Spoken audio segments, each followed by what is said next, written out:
Now, you've got a new patient today. His name is Alan Russo.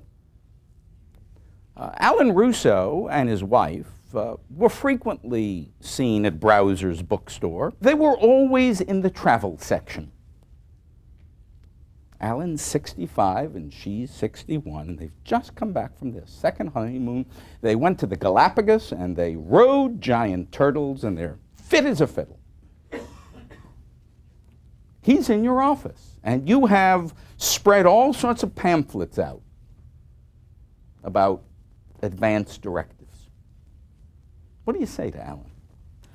Well, what I really want to know from Alan is whether I am correct in my assumption that if he were ever too sick to speak for himself, that I should rely on his wife.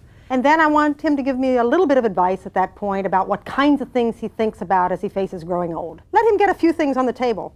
And then just say, you know, as you get older, I'm going to keep bringing this up each time we see one another. You're Alan Russo, and you're sitting there, and here's this pamphlet on advanced directives. Do you read it? Got any travel brochures? Why don't you read it? Got nothing to do with me. I'm interested in living my life. I'm interested in talking about death. I'm vigorous. I like to travel. Got things to do. Give me it when I need it. Well, there's nothing else to read there. So, you start, what's in there? All right, I'll browse it. But I'm not worried. My wife is here. My relatives are here. They'll take care of it. Claudia, what do you do with it? We all die at some point in our lives, and we should have a say about it when we're well and it's not a threat, and that we can have some thoughts about how we would like that to happen. Have you ever looked at that thing? Yes. I mean, it's filled with all sorts of stuff. CPR, ventilators, hydration, nutrition, terminal. I mean, the easiest thing must have been written by a lawyer. For sure. For sure, they're in charge. You're very persuasive.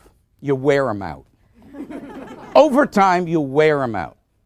And what he tells you is, look, I never want to get on those damn machines with all those tubes. And eventually, you get them to sign an advance directive. Now, for 6 years, the Russos continue like two kids, traveling the world, having a wonderful time.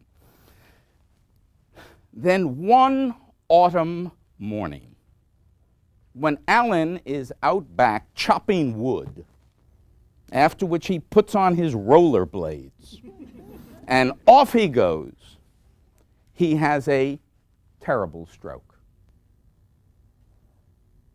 And they bring him into Centerville General. They immediately put him on life support, and indeed, looking at his face, he does this with a very grateful expression. What good's the advance directive? Well, I mean, anyone who's short of breath or can't breathe is relieved when they finally get oxygen. Not being able to breathe is the most agonizing experience that someone can have. And if at the moment of putting the device in, he said, help, help. There are all kinds of ways to give help. You could medicate him in a way that his not being able to breathe says, would not be as uncomfortable. Help, help, not ready.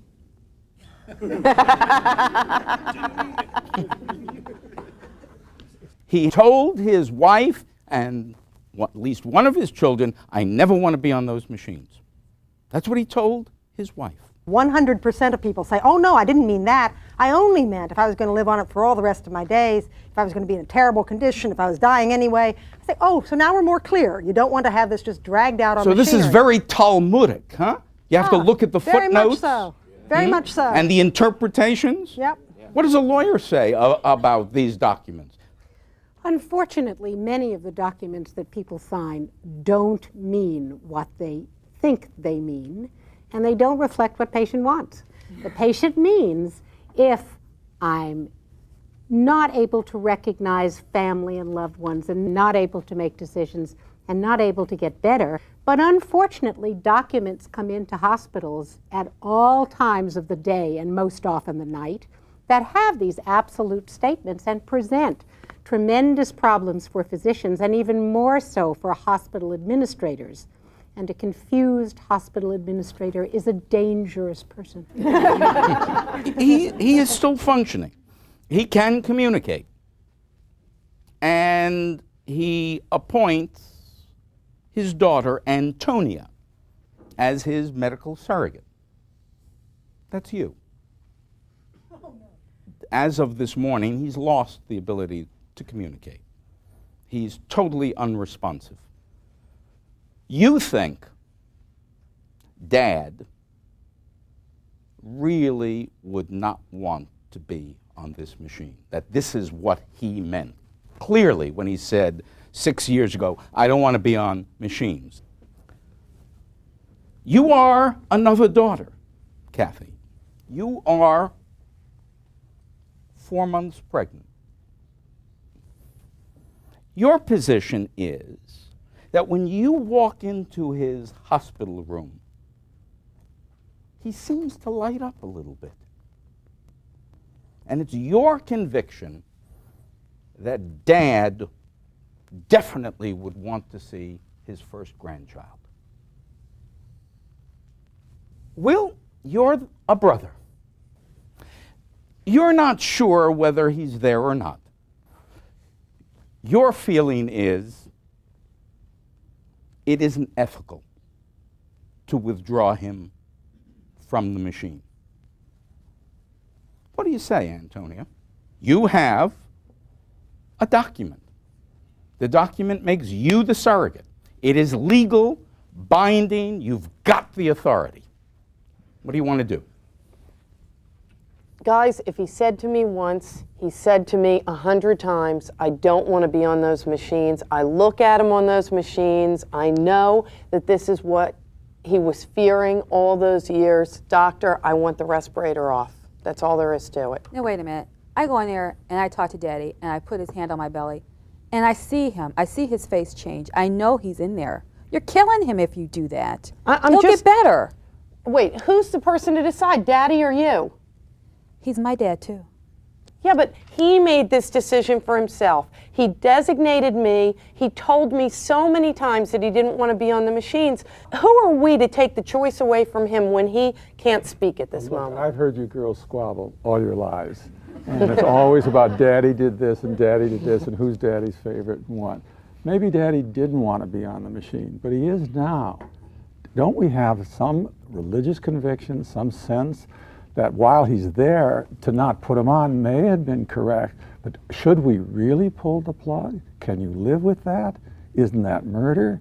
Isn't that something that in a sense offends everything that Daddy taught us? He taught us to go to church, to believe in God. This was God's will, I guess, to have him on the... I just don't understand you girls. You really want to pull that plug? This machine has nothing to do with God's will. This is the doctor's will. When we take him off the machine, then we'll find out what God's will is. Well, God gave the doctors the sense to invent the machines to put him on there. I know he's in there. Wait, and I believe that Daddy's getting better. Wait, I am still your mother. I am still your mother. And you may have the document Daddy signed because Daddy didn't want to burden me with that. I just don't know. I think we need a little help. Connie, is he there? Well, I think the question to be asked is this how he's always going to be? Yes, there might be a little cognition there, but if he's going to be like this, unconscious for months and months and forever, is this how he would want to be? And would he want to be kept alive in this condition?